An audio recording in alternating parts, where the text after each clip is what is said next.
Are you gonna say something silly? No, that's not my role. It's not my job. Yeah. Well, You've got the covers. You can hold it up. okay. If you come softly, that is not the pretty other lots of colors cover. Jacqueline Woodson is one of my favorite auto buy type authors. She's got a new one coming out here soon. I heard. I think it's also adult. No. I need to read more of her because I only read Brown Girl Dreaming, which was not my favorite format for that kind of story, just because I wanted to know so much more than what was in there. And then this is the only other one I read. So then maybe not Shout by Laurie Halse Anderson for you because it's the same format. Oh, is it a novel or a memoir in verse? Yes. I just finished that one. Yeah. No, that's I end up with too many questions. Okay, it's very the language is very beautiful, but I have too many questions about your story. Yeah. So since this is like the 5th time I've read this, what were your thoughts? Okay, so I read this. When did I read this? January 4th. I finished it. This has been a little bit. So I was looking back over my Goodreads review. So I guess I didn't really realize until the end of the story that it was supposed to be a Romeo and Juliet story, and then I was like, oh, this makes sense now why that's so insta love, because that's in the source material. But I was kind of hung up on that for a little bit, where I was like, they talk to each other one time, and now they're both obsessing about each other. You could have built it you have so many pages and pages where they're just thinking about each other and telling other people about each other, that you could have worked in some chemistry, some dialogue, but that was not meant to be. So once they got together, though, I was like, oh, this is great. The way they describe feeling about each other, I thought was well done, and I liked thought it was a good choice to make Maya come from very wealthy parents, because it was we were able to see the distinction between race and class, and they weren't how some people conflated those, but you knew as the reader that no, you just think this because it's Black. But it also meant that there wasn't that question for the reader about his own experience, what was race and what was class. And then it was interesting to make Ellie come from a Jewish family, because you can see that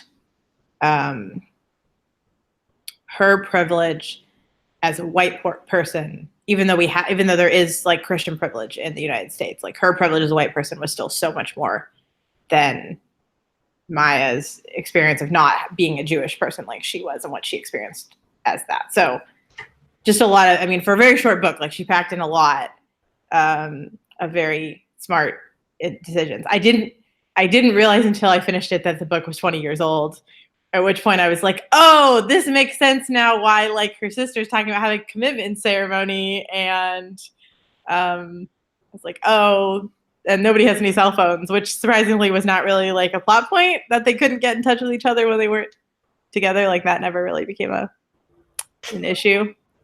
Yeah, and then I felt more emotionally impacted by the end than I expected, because I kind of saw it coming. There was a lot of foreshadowing, and yet it still was very impactful for a very for being a very quick read. Yeah. So those are all my thoughts. Awesome. The first time I picked it up, I think I was teaching 9th grade at the time. So I think the book had only been out for probably 7 years. So some of the out of time things were still in time at that point. So the cell phone thing, or what else did I? the commitment ceremony thing too, but there was something else that I was like, oh well, that is very 1999, but I can't remember what it is. When I picked it up because I was teaching Romeo and Juliet, and I'm like, well, let me just Google, see what other stories are Romeo and Juliet-esque, what I can come up with. So this one and Sharon Draper's Romeo and Julio, because I wanted to have them in my classroom. That way, as we were going through, it's like, here are all of these different stories. This is why studying this particular story is still relevant today. Yeah. Because this is a story that has repeated itself and repeated itself and repeated itself in so many places. And it was one of those things I knew going in that it was Romeo and Juliet story, and I'm like, okay, so how is this going to end? Because Romeo and Juliet, everybody dies. Yeah. So I mean, I was looking for the foreshadowing. Yeah. The neat thing about having a clean copy, for me, was that I went through and I did this on this read. Okay. And so one, it was really fun. Two, armed with having written a dissertation about how Black identity is constructed in young adult literature and particularly young adult literature with police violence. This whole opening scene in chapter 1, when he's talking about basically being and the ways in which him and Jeremiah and his friends interact with each other on the court, all the razzing, etc. And his understanding that in his neighborhood he can just be, and then he's very aware of his Blackness once he steps out of his neighborhood. I was like, oh. And it made me think about how as we read more, as we experience it, more things, the ways in which we transact with text changes. So this read was very different from any of the other reads I've done in the story, which in my mind is fascinating. It's but that's my literacy English teacher brain talking.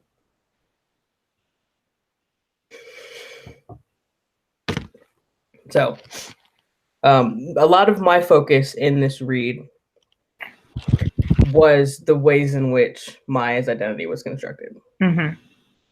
Because that's what I've spent the last X number of months doing. Right. Hours and hours and hours and hours of your time. But see, it's funny because the writing, so the bulk of chapter 4 is my analysis of these other 3 novels, and it was fun. I mean, it was a lot, but it was so much fun to take the text and say, I'm looking at this one particular thing. Let me break it down. How are they using language? So, and now you will always and forever see that in every. I know. It happens when I talk to people too. I'm like, okay, so this one particular word, why did you use that word? Yep. And no, I mean, I actually literally did that to the woman who has the office across the hall from me last week. So it definitely makes reading a whole lot more interesting. So in chapter 1, I focusing on the word as was. He just was. What does it mean to be? And so James G has this in discourse analysis. We talk about identity. There is an identity called the life world identity. That is the identity that you enact when you're not a specialist or an expert at something. So this is the identity that Maya enacts when he is with his friend. It's not performative, it just is. And to think that his life world identity is one where he doesn't have to think overly about his blackness and performing blackness and what that means is fascinating. And that's what I wrote about in my dissertation. Yeah. That's awesome. So, is there anything in particular that you want to talk about before I like run off at the mouth again? I was just gonna look and see if there are discussion questions. Have you looked? I have, but you know what? I have some different ones. I have the ones from Life's Library. Oh, okay. I can copy and paste those in the chat. I Googled, and the ones that the ones that I found were different. There are a couple of these questions that it does come up okay. That I liked particularly. Yeah. These are the ones from Penguin Random House. I'll just drop those in the chat. Okay. I think I pulled those up too.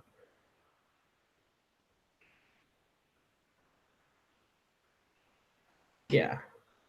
And then you scroll all the way down. Yeah, at the bottom of that. And they're different. Mm-hmm.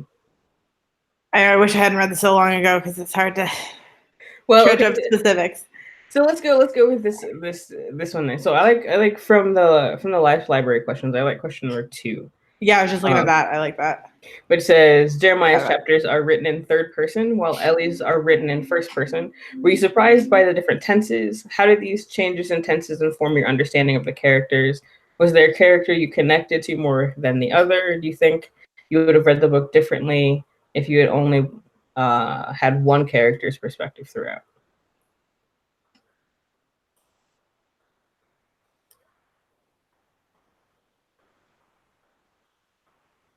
Did you notice? Yeah. I'm trying to, I remember noticing that they were written, that one was written in third person. And I think that I assumed that was partly part of the foreshadowing that he was not going to be alive at the end of the book. Yeah, I think I'm trying to, again, it's been a while.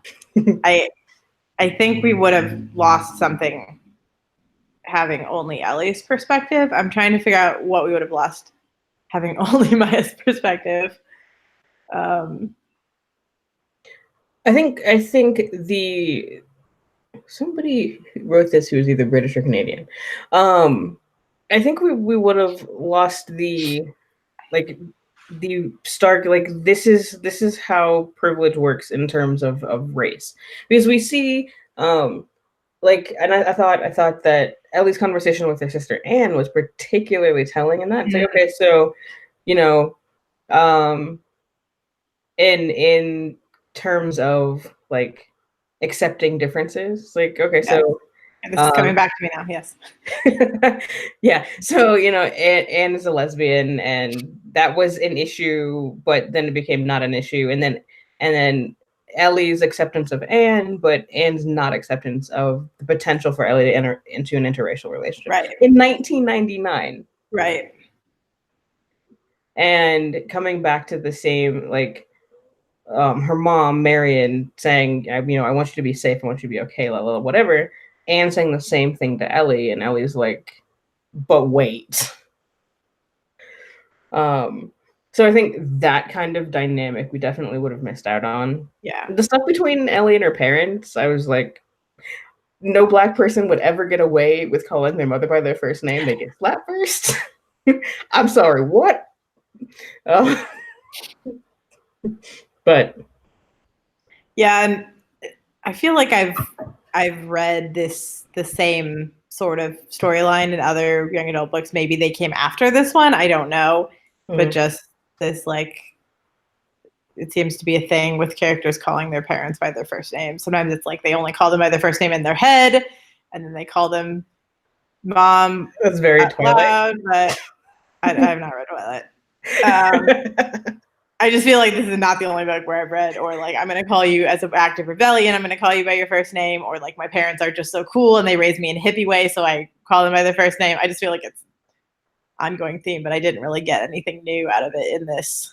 I mean, I guess you do kind of see like their relationship growing where they understand each other, because her mom like ran away a couple times, right? I forgot about, this is, again, details coming That's back fine. to me. Yeah, like that. was interesting, but also like, again, the book was so short and there was so much else going on that I didn't feel like we got to really dig into that as a side plot very much. Mm-hmm.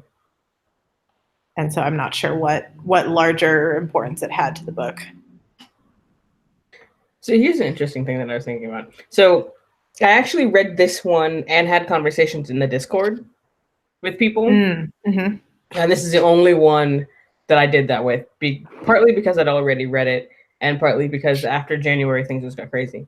But a number of readers that I talked to in the Discord channel did not notice the shift in tense and the shift in perspective. And I thought that was interesting. It's like, oh, so are we, by virtue of the fact that, you know, like I teach English and you've done copy editing and those kinds of things, are we more in tune with, and this is like rhetorical, more in tune with these kinds of shifts as readers because these are things that we've had to pay attention to? And I just want to kind of wonder what it's like to be a reader who doesn't regularly analyze text. Yes. Some ways it must be really nice. Because what was I reading? This memoir, When Broken Glass Floats, which I'm discussing with my in-person book club tonight, was written by someone whose first language is not English, and like her story of what she went through under the Khmer Rouge is like very fascinating, but like the writing itself is not great, and she does like change verb tenses all the time, all over the place, but then I'm like looking at the reviews and I'm like, am I the only one who noticed this? Like, it seemed really obvious and distracting to me. But apparently it was not a big deal for a lot of people that she kept switching between past and present tense, sometimes in the same sentence. So yeah. And then my second question there, because she's not a native speaker of English, is that a thing that happens in her native language? That's a good question. I don't know. I just wanted to know, like, why was she not better edited? Like, I don't blame her for not having a full grasp of language, but then I'm like, okay, but then someone's got to go in and make it consistent. But then I'm like, if I'm the only one getting distracted by this, then maybe it's not as big a deal as I think it is. Yeah, well, so I think that in particular is interesting from a how things translate, not like literally translate, but translate from one language to another, and how syntax works in other languages, because it doesn't all work the same. And then I could go down another rabbit hole. Yeah, well, then in this book, this was more of an intentional choice, which is very different. True. Which I still don't necessarily like having different verb tenses, but I appreciate it more if it's at least done intentionally for a reason. Well, like you said, I think it really adds to the foreshadowing, because if you notice, like if you know it's a Romeo and Juliet story, and then you notice the shift in perspective and tense, then you're like, okay, so I know what's going to happen at the end. Right. And I think in some ways that lessens the impact. Like if you know all of it, well, that's what I thought was going to happen. That's why I was surprised that it did impact me so much, because I was like, okay, the whole book, I'm like, okay, I know what's going to happen. I know what this is leading up to. Sorry, go ahead with your thing. No, well, and then I think about, so there's a very, and this is another one of those places where like it being short, I was like, wow. There's a short scene between Maya and his father where Maya is talking about having spent time in Central Park, and that's why he's not around quite as much, because he never sees his dad. Right. And his dad is like, you're not running, right? Right. And there's a larger conversation that goes along with that statement that is, and even like research supported, that is commonplace in Black households, called the talk. Right. And when I thought it was really interesting that I was like, I keyed in on that because there's an entire section of my dissertation about the talk. Mm-hmm. And the directives that go along with that. So it's like Woodson so subtly worked in this conversation that clearly they've had the larger conversation, but with this particular line, it is, look, this is how Maya's dad is forwarding the narrative that if you engage in certain ways, then you are less likely to have challenges with the police. And unfortunately, it plays out in such a way that clearly the narrative is correct. Although if you look, and this is where I think you can tell it's in 1999 as opposed to 2019, because the conversations that we're having now, the counter narrative to this narrative is respectability politics, which is kind of goes into that category. Yes. They don't matter. It doesn't matter how you are. Well, that if people are getting shots, not because they were doing all the wrong things, it's in spite of attempting to do the right things in a lot of cases. Yeah. But yeah, in this case, he's shot for not following his father's advice, essentially. Mm-hmm. Which, in some ways, just given the other novels, in some ways irritated me. Yeah. Because it's like, I don't want, at this point, what's the virtue in perpetuating that narrative? That if you do these things, but in this particular case, I feel like the message was like you know why he's running. Like he's so happy. Yeah. And then it makes it almost unbelievable, even though I know that it's not, but that he could get shot just for joyfully running through a park. Yeah. You know, and so for me, it's less like, I think if it were one of those scenes where it's like a police stop with a car and he's like in The Hate U Give, where the movie, did you see the movie? Yes. Yes. Where it's like, it's very clear that like, he doesn't give any credence to like the fact that you should do certain things, like the way that she's doing it. But so it's not as stark where you're like, oh, he's not following directions. He's, you know, cause it's not like that. Like he doesn't even, he's not even aware that the police are there. Right. Like it seems so starkly unfair in that context where it's like, how could a person be shot just for not being aware that someone's talking to them because they're so happy that they're joyfully running. And so I saw that as different than some of those other kinds of scenes. Yeah. And so I finished it again this morning. And I was thinking the same thing about how it's like, dude was happy. Right. Yeah. And yeah. I spend too much time in this. It's clouding my readings. You got the light at the end of the tunnel for at least the having to have your head in it all the time. Yes, actually. This is true. Yeah, this is true. Let's see what else we got.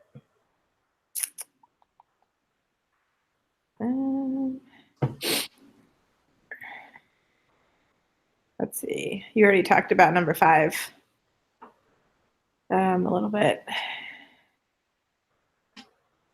Oh wow! I see. Oh, so I haven't actually read these questions. Okay. No. So critical race. So in question 5, it talks about critical race theory. That's the theoretical framework that I used. Mm-hmm.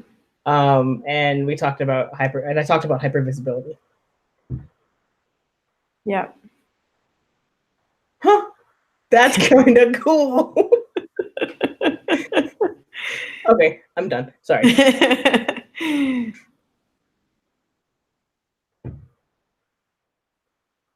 Weather in the seasons. I think that's a detail that like is so very subtle. Where are you? What are you? Number 6. Number 6. Oh, is this the Life's Library questions? Because they cut off for me halfway through number 5. Really? Yes. I get to number 5. How would you apply? And then there's nothing else. Oh, okay. So it didn't like all of that text. Number 5. Yeah. How would you apply?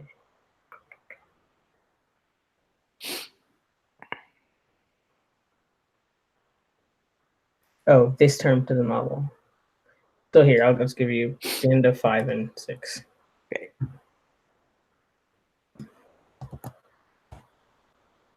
For 6 is how are weather and the seasons used in the novel? Do characters experience them in the same way? I don't remember anything about this.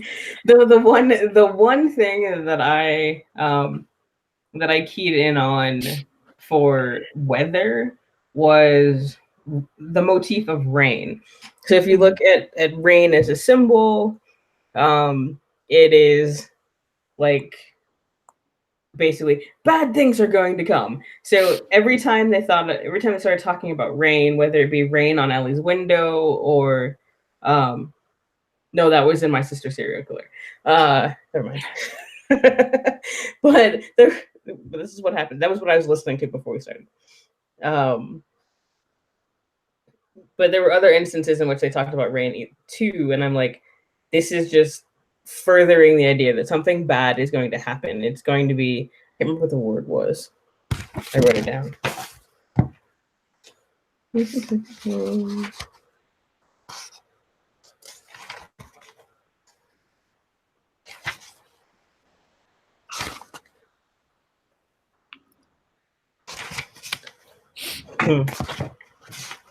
Annotating is fun.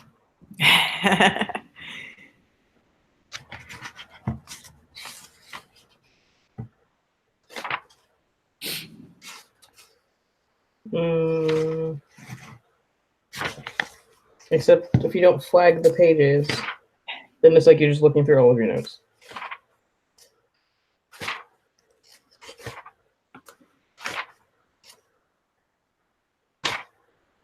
Okay, so the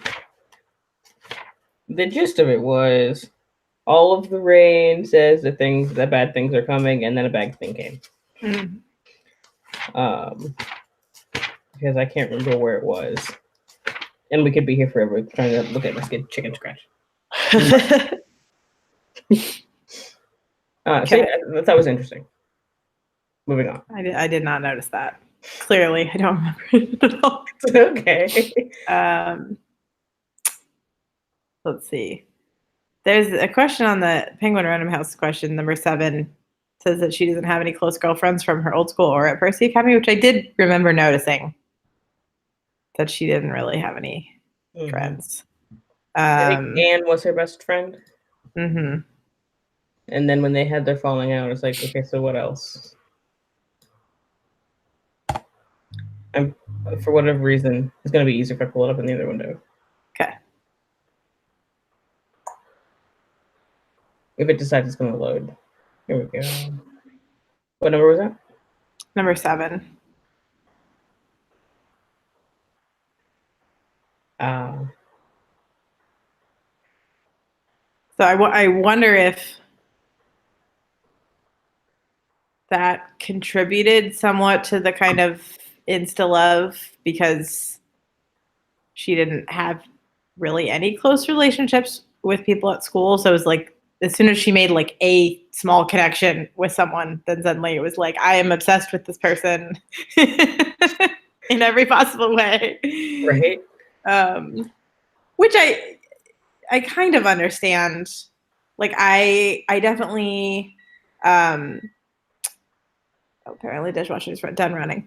When I was in high school, like I did have a group of friends, but it was like there was so much drama going on that I was just like, I just need to like find a new friend. Like I had been in this friend group for like 5 years, and it was just like, you know, same people. It was like no one what came in or out. We did all things together. You know what I mean?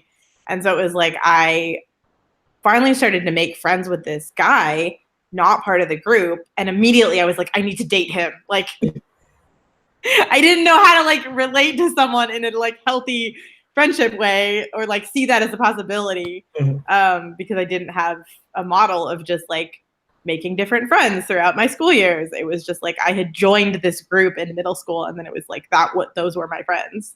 And so I kind of understand that experience of like, oh wow, this is like a new person. I really like them. I must like have a crush on them and want to date them. I don't know. That's my relating to Ellie's experience of meeting someone for 5 minutes and then being like, I must be in love with him. Yeah. I don't have that experience. I'm just too scared of people for too long. The advice bit I thought was kind of interesting. Being in an interracial relationship is like you have to decide: are you going to say something or are you going to let it go? What's interesting is most of the time, and this just happens to be my oblivious. Yeah. I don't notice. Tracy will tell me about it later. Mm. She's like, okay, unless it's like blatantly obvious, and we've had a couple of situations where blatantly obvious. But because they were microaggressions, like, is it this or is it this or is it this? But yeah, you have to make a decision. Are you gonna let it affect you? Are you gonna say something? Are you gonna let it go? Right. Mostly, I don't notice. and I think honestly at this point I think it's better that way because I get so up in arms about so many other things. Like I don't need to be all up in arms about that too. So yeah. Yeah. So your advice to Ellie would just be like, know Make what a you're getting decision. into and know how you're gonna react. Yeah. Yep. Yes. Yep. Right. Well, and just to know to expect that. I mean, she seemed so caught off guard that people even had any reaction to them. Yes and no. Maybe I'm misremembering also. No. I think she's surprised, yes, but also not at the same time. And I think if I recall, toward the end, they did have a conversation about it. That's true because she's surprised, but she's not confused. Like she's not like, what is going on? What do you mean? Like she understands. She just didn't necessarily expect that to happen, if I remember correctly. Well, and I think if she were oblivious, then she wouldn't have any reticence about taking him home. Right. It wouldn't have occurred to her. Right.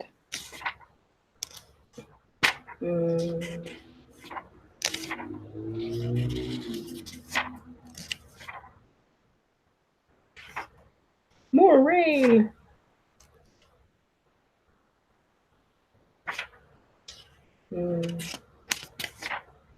There's some. This is how much I enjoy the work of my dissertation. There are some lines in here that I would love to take apart and just like completely explicate. Yeah. Like, there's this one where Maya is talking to his father, and I think it's no,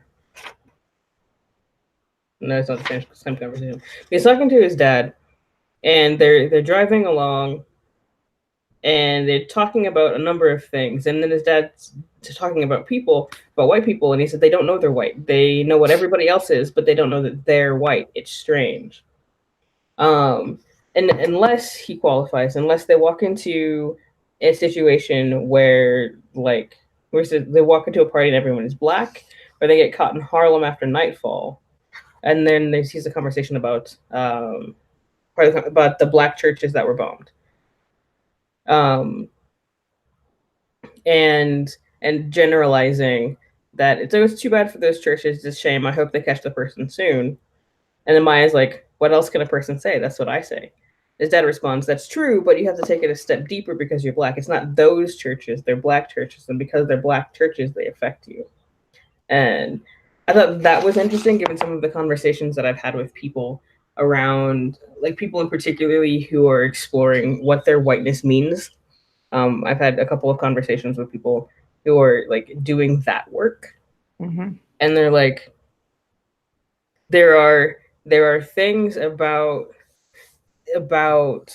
like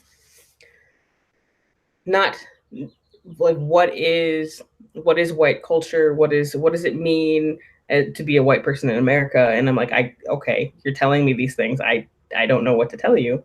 But I also think that his comments about the whole like they're Black churches and so they affect you differently, and to a certain extent is very true. I think about like when who was it? Um, Jordan Davis, 2012 in Florida, Mhm. in particular, because like teenage kid, loud music, gets shot in his car, and I'm like, that's my baby brother, who has a tendency to run off at the mouth and will roll around the street wearing, loud music and whatever. Mhm. And in that regard, um, like this, because like this could be my family Right. in a different situation, that does affect me very, very deeply. Mhm. I don't necessarily think that his first comment about, well, I don't know. I can't speak to that. I'm not gonna make assumptions. Yeah.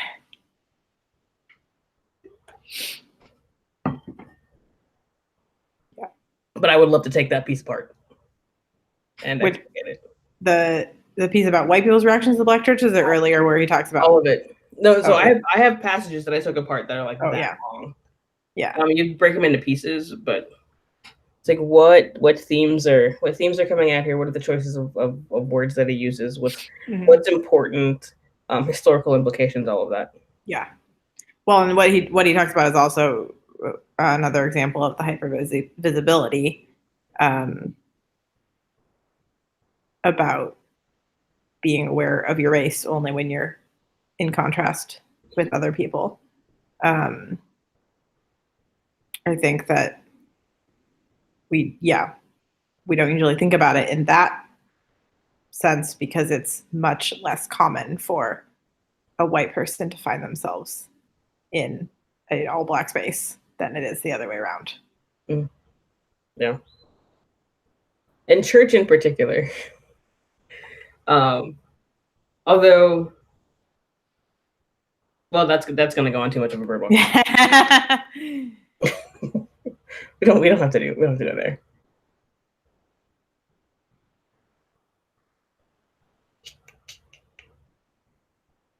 We talked about that. So one thing that I really like about the organization that I'm working for now is that we have a lot of it's a very diverse workforce in general compared to like the very white place that I was coming from, which helps that people are kind of all over the country and have different perspectives. And anyway, but we have lots of conversations in our work about diversity, equity, and inclusion and how that relates to education, and how we can infuse that in all of our work and breaking down our own biases and all these things. And so there's been a lot of really great conversations on our Teams channels where people sharing articles. And so I had shared one that I found recently. I think the page Raising Race Conscious Children might have linked to this article because I followed them. But it was talking about singing Happy Birthday in the classroom, Mhm. and how the what we think of as the like American Happy Birthday song that usually gets sung in classrooms. The teacher who is writing this article is a white, I believe, white teacher. Maybe not, but she said that she had some Black students who were in this after school program had mostly Black kids and I think Black teachers, and they would sing Stevie Wonder's birthday song whenever anybody had a birthday, the one he wrote about Martin Luther King Jr. And so she led this conversation about birthday songs, and when they brought up that, like knowing that they were going to bring up this one that they sing in after school, because this one student had talked about how he liked that much better. He liked celebrating his birthday at after school much better than in the classroom because he liked the song that they sang. And so the teacher writing this had prepped a picture of Stevie Wonder and was like, yes, this was written by this man named Stevie Wonder, and showed a picture of him, and then was like, some of you know Happy Birthday to You, that was written by Patty and Mildred Hill, and like showed a picture of them and like these two white ladies, and trying to contextualize it like this is not just like a default song. This is part of like white American culture that was written by white women, and like it has an origin in the same way that this song written by Stevie Wonder has an origin and a meaning. And then people started talking, like, I guess they represent a lot of different languages and cultures at the school. So a lot of people had their parents send in like happy birthday songs from their cultures, and then they learned a whole bunch of different songs. And it was this idea of like talking about white culture as a culture, not as the default, even in things like singing happy birthday. And so it is super cool. That is awesome. And prompted this whole conversation on our teams about that. And yeah, so. Okay, so will you send that to me? Yeah, the article, yeah. Yeah. Let's see if I can find it. I'm actually going into interviews on Monday for a new position. Like I'm on the committee, and we're hiring somebody for like the director of equity, social justice, and everything else. But yeah, no, that's awesome. Yeah, it was good.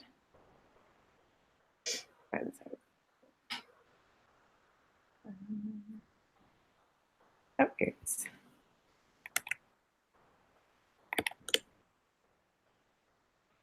Okay, chat. Awesome.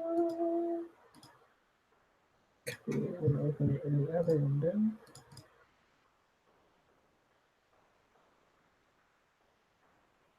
Oh, Rethinking Schools.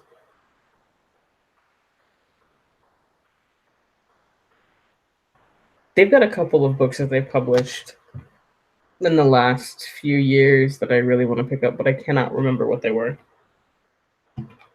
So for the life of me. I have one from them about writing and using writing to really get to know our students. Mm-hmm. And so I think that's the one from like forever ago that has the I am from poem in it that everybody does. It's a little played out, but it's fabulous, but it's a little played out. Yeah. Do we want to talk about anything else with the book? Now that we went on a boardwalk about Yeah. that I very much appreciate, by the way.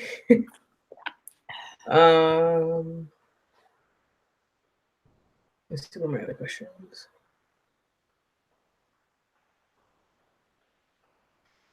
There. See, but I can talk about. So there's a question in the Life's Library one about code switching, and I think code switching is really interesting. But to be able to pull out any examples from the text at this point, like I can't remember any. But code switching in and of itself is fascinating. I've got a book on my list about how a list of things to read when I'm finished about how code switching has become less about completely switching and more about like the blending of different varieties of language in different spaces, which I think is fascinating because even like, so even for me, like at work, depending on who I'm talking to and when I'm talking to them and what we're talking about, the language that I use changes. And also based on how comfortable I am with them. So like with my boss, who is my boss is fabulous. Like he's a bit of a joke. He can be a bit of a jokester. And so when I'm talking to him and we're not talking about work things, some of the like syntactical features of my language will change because I know he will understand me.